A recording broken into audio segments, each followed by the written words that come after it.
እንደምታዩቸው እነዚህን በጎች በትላንትና ቅዳሜ ገበያ ላይ ነው የገዛናቸው። እንግዲህ በጎችን ስንገዛ አብዛኛው ጊዜ የገበያው ዋጋ ትንሽ የተረጋጋ ስላልነበረ አንዳንዶች እስከ 30 ሺህ 25 ሺህ የሚሉ አሉ። እኛ ግን የገዛናቸው 15500 እና 16000 ነው የገዛናቸው። 20 በጎችን ነው የገዛነው። እንግዲህ እዚህ ላይ የመረጥነው ምንድነው በመካከለኛ ይዘት ላይ ያሉ። ምክንያቱም አንድ ሰው እርባታን ሲከፍት በጣም ትላልቅ በጎችን ከገዛ አንደኛ ወጪው ይበዛበታል፣ ሁለተኛ ደግሞ ምን ይሆናሉ በጎቹ ፈላጊ ላይ ያገኙ ይችላሉ። ብዙ ጊዜ ትላልቅ በጎች ስጋቸው ጠንካራ ነው እና ለሆድ ብዙ አይመቹም፣ ግን ስናያቸው ደስ ይላሉ። ነገር ግን ምንድነው ማየት ያለብን እንደዚህ በጎች ስንመርጣቸው እድሜያቸው ከ1 ዓመት ተኩል እስከ 2 ዓመት፣ አንዳንዶቹም ደግሞ ጥርሳቸውን የሸረፉና ያልሸረፉ አሉ። ብዙ ጊዜ ጥርሳቸውን ያልሸረፉ በአብዛኛው ጊዜ እንደምታዩቸው የመረጥናቸው 15000 እና 16000 ብር የገዛናቸው። እነዚህ ገና በእያንዳንዳቸው ላይ ገመድ አድርገናል። ይሄን ያደረግነው ምንድነው ለመለየት ነው። ለዛ ላይ ሰውነታቸው እንደምታዩት ረጅም መንገድ ስለመጡ በእግር ስለተጓዙ ምግብ ሳይበሉ ገበያ ላይ ስለነበሩ ሰውነታቸው ወረድ ብሏል። እንግዲህ አሁን ወደ መኪና ላይ ልንጭናቸው እያንዳንዳቸውን ደግሞ ስንገዛ አፍንጫቸው ላይ ፈሳሽ አላቸው ወይ ያስነጥሳቸዋል፣ እንደ ፖክስ እንደ ኦርፍ እግራቸው አካይ ቁስል ኤፍኤምዲ በጎችና ፍየሎችንም ስለሚያጠቃ በጎቹ ላይ ኤፍኤምዲ አለ። ምክንያቱም በቫይረስ የሚተላለፉ በርካታ የጤና ችግሮች ስላሉ እንደነዚህ አይነት በጎችን ገበያ ውስጥ መምረጥ የለብንም። በተለይ ብዙ ጊዜ በጎችና ከመንገድ ሲመጡ የጉዞ ድካም አለ፣ የአየር ለውጥ አለ፣ የመኖ ለውጥ አለ፣ እንዲሁም ደግሞ የአዲስ አካባቢ መኖሪያ ሰውነታቸው ውስጥ የመከላከል አቅማቸውን ያዳክማል። ተላላፊ በሽታዎች በቀላሉ ይጠቃሉ። ለምሳሌ ቀደም ሲል እንደነገርኳችሁ እንደ ፒፒአር፣ እንደ ኮክሲዲዮሲስ፣ እንደ ፓስቸሮሲስ ያሉ ረጅም መንገድ ሳልሞኔሎሲስ፣ እነዚህ በጣም አደገኛ በሽታዎች ናቸው። ስለዚህ ሰውነታቸው ምን ያደርጋሉ? ለተቅማጥ ወለድ በሽታ እንዲጋለጡ ያደርጋሉ። ተቅማጥ በውሃ ብክለት ብቻ አይደለም፣ በስትረስም ይመጣል። አካባቢን በመቀየር ተቅማጥ ሊመጣ ይችላል። ክብደታቸው በጣም ይቀንሳል፣ ለከፍተኛ የጤና ችግር ይጋለጣሉ። ስለዚህ አንዳንዶቹን ተለቅ ያሉ መርጠናል፣ አንዳንዶቹን ደግሞ መካከለኛ መርጠናል። ምክንያቱም ካደለብናቸው በኋላ ሰዎች እንዴት ያሉትን ነው የሚፈልጉት ብለን ማሰብ መቻል አለብን። እንግዲህ እነዚህ በጎችን ስንመርጣቸው ክብደታቸው በአብዛኞቹ ከ25 ኪሎ እስከ 27ም አሉ፣ 22ም አሉ። ነገር ግን እኛ ጋር ከወሰድን በኋላ በምናደርግላቸው የሕክምና ትኩረት ወደ ከፍተኛ ኪሎ እንዲያመጡ ማድረግ ማለት ነው። ስለዚህ ድንገተኛ የመኖ ለውጥ እንዳይከሰት በአብዛኛው ጊዜ እንደወሰድናቸው ደረቅ ምግብ ነው የምናበላቸው። ምክንያቱም መኖ ሌላ መኖ በፍጥነት ስንቀይርባቸው የሩመን ውስጥ ያሉ ባክቴሪያዎች ምን ይሆናሉ? ይረበሻሉ። በዚህ ጊዜ ለከፍተኛ ትኩሳት፣ ለከፍተኛ ተቅማጥ ይጋለጣሉ። ይህ እንዳይሆን ደግሞ ለሚቀጥሉት የተወሰነ ቀን ደረቅ ነገር ብቻ እናበላቸዋለን። ይሄ ደግሞ ደረቅ ነገር መስጠት እንዲሁም ደግሞ ንጹህ ውሃ መስጠት ምንን ያመጣል? ክብደታቸው ከፍ እንዲል፣ ጤናቸው የበለጠ እንዲጠበቁ። እዚህ ላይ የምናያቸው ምንድነው? ልጆቹ ያሰሩበት ክርም ከገበያ ስለገዛ ነው በቀጥታ ቆርጠን እናቃጥላለን። ምክንያቱም ገበያ ውስጥ ምን አለ? የታመመ ፍየል አለ፣ ያልታመመ አለ፣ ብዙ መነካካት አለ። እግራቸውን ስናስገባቸው ወደ ፋርማችን ምን እናደርጋቸዋለን? እናጥባቸዋለን። ምክንያቱም ወደ አሁን እርባታ ላይ አስገብተናቸዋል። ምን እናደርጋለን? እዚህ አንገታቸው ያሉትን ገመዶች በሙሉ እናስወግዳለን። እዚህ ላይ ማየት ያለብን ምንድነው? በጎቹ እንደመጡ ለሚቀጥለው የተወሰነ ቀን ደረቅ ሳር ብቻ ነው የምንሰጣቸው። በተለያየ ቪዲዮዎች ላይ እንደነገርኳችሁ ደረቅ ሳሮች ለሰውነታቸው ከፍተኛ ክብደትን፣ የምግብ መፈጨትን፣ ሰውነታቸው ጣዕም ባክቴሪያዎችን እንዲነቃቁ ያደርጋል። ስለዚህ እዚህ ላይ ምን ያለው ልጅቱ የምትገኘው ዱከም ከተማ ላይ ነው በጎችን እያደለበች ያለው። ስለዚህ በጎች ከገዛዋቸው በኋላ ያላቸው ለውጥ፣ የምግብ ሁኔታቸው ተቅማጥ ወለድ ተከስቷል፣ ስትረስ ውስጥ ናቸው፣ ድብርት ላይ ናቸው፣ ድካም አላቸው፣ ሰውነታቸው የምግብ ሂደታቸው ምን ይመስላል? በአንድ ቀን በሁለት ቀን ክብደት መጨመር ባይችሉም ነገር ግን ጤናማ አመጋገብ ሰውነታቸው ውስጥ ካለ ሰውነታቸው በቀላሉ እንዲቀየር ብዙ ያግዘናል ማለት። ስለዚህ እነዚህን በጎች አያቸዋለሁ። ሰዎችን ከገዛም በኋላ የስራቸው ውጤት ምን ይመስላል ብለን ማየት፣ ማገዝ፣ ማማከር ደግሞ ከእንስሳት ሐኪም ይጠበቃል። ወይም ስራዬን ነው የምሰራው። ለምን ሰዎች ወደዚህ ስራ ሲገቡ እኔን አምነው እስከመጡ ድረስ እኛ ጋር ትሬኒንግ እስከወሰዱ ድረስ እኛ ጋር ማከርን እስከሰጠናቸው ድረስ ውጤታቸው የተሻለ እንዲሁም ማድረግ አለብን። ሄደን ማየት፣ ሕክምና መስጠት፣ የተለያዩ የትላትል ማስወገጃ፣ የተለያዩ ቫይታሚኖቹ ጥቅማቸው ምንድን ነው? እንስሶቹ በእግር መንገድ ስለመጡ መራብ መጠማት ስላለ ሰውነታቸው በተለያየ ድካም ውስጥ ስላለ የሜታቦሊዝም ሲስተማቸው በሽታን የመከላከል አቅማቸው ወረድ ይላል። ስለዚህ ምን ይሆናሉ? ኤሌክትሮላይታቸው ከፍ ያሉ ቫይታሚኖችን መስጠት።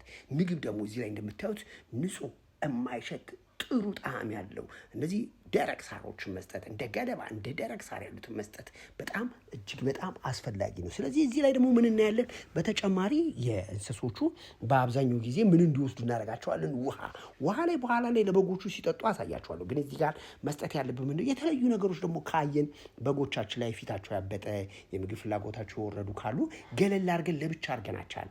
እነዛ ለምንድን ነው? ከረጅም መንገድ ቅድምም እንደነገርኳችሁ ስለመጡ በሽታን ድንገት ቫይረሱ ሰውነታችሁ ውስጥ ሊኖር ይችላል፣ ባክቴሪያው ሊኖር ይችላል። የቤት አሰራራችን ደግሞ እንዴት መሆን አለበት? ጥሩ የአየር ዝውውር የሚገባበት። ምክንያቱም ከሰውነታቸው ምን ይወጣል? አሞኒያ አለ፣ መርዛማ ጋዝ ነው። ስለዚህ እነዚህ ነገሮች ምን ያመጣሉ? መቆጥቆጥ፣ ለመተንፈሻ ችግር እንዳይጋለጡላ እንዳይሆኑ ምን ማድረግ አለብን? ቤታቸውን ንጹህ ማድረግ አለብን። ከፋፍለን ማሳደር አለብን። ሕክምና መስጠት አለብን። ቅድም እንደነገርኳችሁ የተለያዩ አንቲኤልሜቲኮችን፣ የተለያዩ አንቲባዮቲኮችን፣ ቫይታሚኖችን፣ እነዚህ ደግሞ በኤሌክትሮላይታቸው ከፍ ያሉ የምግብ ይዘቶችንም በደንብ መስጠት አለብን። መመገቢያቸውን ደግሞ ሁልጊዜ ማጽዳት አለብን። ምግባቸውን እነሱ ስለፈልጉ እስኪበቃቸው ድረስ መስጠት የለብንም። በመጠናቸው መስጠት ያለብን። አንዳንድ ጊዜ ስለበሉልን ዝም ብለን የምንሰጥ ከሆነ ምግቦች ይገቡና ሆዳቸውን በሙሉ በቀላል አገላለጽ ይረብሿቸዋል። ያ የመረበሽ ስሜት ደግሞ ተቅማጥ እንዲመጣ፣ ሰውነታቸው ለተለያየ በሽታ እንዲጋለጡ፣ ሙቀታቸው ከፍ እንዲል፣ መረበሽ ስሜት፣ አለመረጋጋት እንዲሁም ደግሞ ለሞት እንዲጋለጡ ያደርጋል። ስለዚህ ምግብንም ስንሰጥ በመጠኑ መስጠት። ለምንድን ነው? ይህን አካባቢ አያውቁትም፣ ይህን ቤት አያውቁትም፣ ይህን አየር ንብረት አያውቁትም። ስለዚህ ከሚበሉት ምግብ ጋር ሲደመር ቁንጣን ሲይዛቸው አፍላቶክሲን፣ ኢንተሮቶክሲን ይገለጣል። ኢንተሮቶክሲሚያ ብዙ ጊዜ ከፍተኛ የምግብ በሆዳቸው ውስጥ መብላት። ብዙ ጊዜ ምግቦች እንስሶች ናቸው። እንስሶች ምግብን በቃን አይሉም። ስለዚህም እንስሶች ምግብን በቃን ስለማይሉ ከመጠን በላይ ስለሚበሉ ይሄ ደግሞ ምን ይከሰታል? ኢንተሮቶክሲሚያ የምንለው በሽታ ይገለጣል። ኢንተሮቶክሲሚያ እንስሶች ምግብ በቁንጣን ከበሉ በኋላ ራሳቸውን ስተው እንዲወድቁ፣ ራሳቸውን ስተው ተፈራግጠው እንዲሞቱና እንዲሁም ደግሞ እንዲንፈራፈሩ ለተለያየ አካላዊና ሞት እንዲዳረጉ ያደርጋል። ስለዚህ ምግብን ስንሰጥ በመጠኑ መስጠት አለብን። ያ በመጠኑ የሰጠናቸው ምንድነው? ያንን ከበሉ በኋላ እረፍት ሲያደርጉ ይከሰታል። የምግብ ውህደታቸው ፈጣን ይሆናል። የበሉት ምግብ ወደ ጉልበት፣ ወደ አቅም፣ ወደ ሻን፣ ወደ መከላከል እንዲሁም ደግሞ ጡንቻን ወደ ገንባት ተቀይሮ ውጤታማ እንድንሆን ያደርገናል። ስለዚህ እንደዚህ አይነት ወጣቶች ወደኛ ማዕከል ሲመጡ ማገዝ፣ ማማከር፣ ማዋየት፣ ሕክምናውን መስጠት እንዴት አድርገው ምን ቢጠቀሙ የተሻለ ይሆናሉ የሚሉ ትልቁ ስራችን ነው። ስለዚህ ወደኛ ማዕከል ሲመጡ ለሚቀጥለው 4 ቀን የሚሰጠው የበጎች እርባታና ስልጠና ክትትል መታችሁ እንድትሰለጥኑ ማለት ፈልጌ ነው። ኃይሉ ነኝ የእንስሳት ሐኪም። እንግዲህ የኛ ስልጠና ዋናው ዓላማ ምንድነው? የራሱን የቻለ ማኑዋል አለው። እዛ ማኑዋል ላይ ምን አለው? ዝርያዎችን እንዴት እንመርጣለን፣ በሽታን እንዴት እንከላከላለን፣ መኖን እንዴት እናዘጋጃለን፣ አመጋገባችን ምን ይመስላል፣ የቤት አሰራራችን ምን ይመስላል፣ የት አካባቢ ላይ ብንሄድ እነዚህን በጎች እንመርጣለን። እንግዲህ አሁን እየተሰራጩ ያሉ ብዙ የገበያ አለመረጋጋቶች በጎች እስከ 40 ሺህ እስከ 60 ሺህ እስከ 70 ሺህ ሲሸጡ እናያለን። ይሄ ሐሰት ነው። እንደዚህ አይነት ነገር መረበሽ የለብንም። የተለያዩ ገበያዎች ላይ ገብተን እኛን የሚመጥን ገበያ መግዛት መቻል አለብን። እንዲያውም ቀደም ሲል እስከ 8 ሺህ እስከ 10 ሺህ ነበር። አሁን ድንገት በተለያየ መንገድ እንግዲህ ከፍ ብሎ እስከ 15 እስከ 16። ስለዚህ እንደነዚህ አይነት ነጋዴዎችን ደግሞ በቅርቡ ይዤላችሁ ቀርባለሁ። ለምን? እነሱም ሸጠው ተጠቃሚ እንዲሆኑ፣ ሌሎችም ሰዎች ደግሞ በአጭሩ እያደለቡ ውጤታማ እንዲሆኑ ማድረግ አለብን። ማነቃቃት፣ ማበረታታት። ወጣቱ ስራ መስራት ይፈልጋል፣ ግን የሚያግዙ የእንስሳት ሐኪም ይፈልጋል።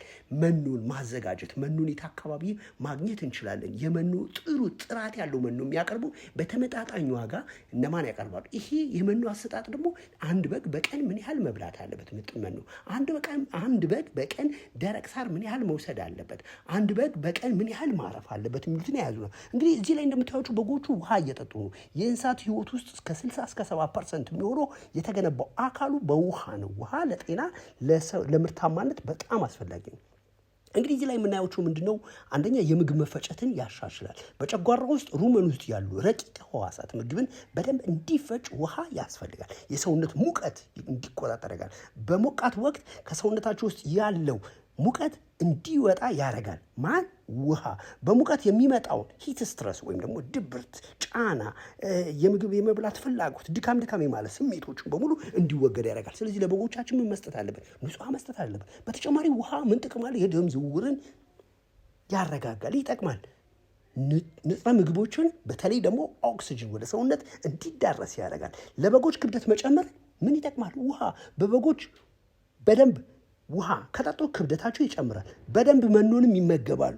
የስጋ ይዘታቸው ምን ይሆናል? ይጨምራል። በተለይ በጎችን የሚራቡ ስናረባቸው እርጉዞች ከሆኑ ጤናማ ግልገሎች እንዲወልዱ ያለን፣ ጽንሳቸው ጤናማ እንዲሆን፣ ጥሩ ክብደት እንዲኖራቸው፣ የወተት ምርታቸው የተሻለ ሆኑ ግልገሎቻቸውን እንዲያጠቡ ያደርጋል። በጎች በሰውነታቸው ውስጥ መርዛማ ንጥረ ነገሮች ካሉ በምን ይወገዳሉ? ውሃ በመጠጣት እንዲወገዱ ያደርግላቸዋል። ስለዚህ በቀን አንድ በግ ከ3 እስከ 6 ሊትር ውሃ ንጹህ ውሃ መጠጣት አለ። በተለይ አሁን ክረምት ሲሆን ነው ይሄ ከ3 እስከ 6። በሞቃት ወቅት ከ7 እስከ 10 ሊትር ሊጠጡ ይችላሉ። ስለዚህ ለበጎቻችን ምን ማድረግ አለብን? ንጹህ ውሃን በደንብ ማቅረብ መቻል አለብን። ንጹህ ውሃን በጠጡ ቁጥር ኪሏቸው ይጨምራል። ጥሩ የምግብ የመንሸራሸር ሂደት ይመጣል።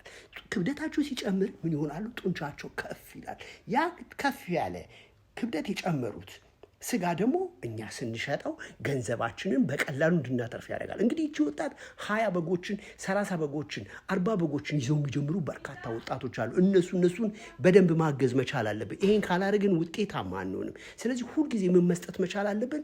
የምናደርጋቸው እያንዳንዳቸው እንክብካቤዎች፣ እያንዳንዳቸው ጥረቶች ከአመጋገብ ከጤና ጋር ክትትል አድርገን ውጤታማ እንድንሆን ማገዝ አለብን። ስለዚህ የበጎች አሰራር ምን መሆን አለበት?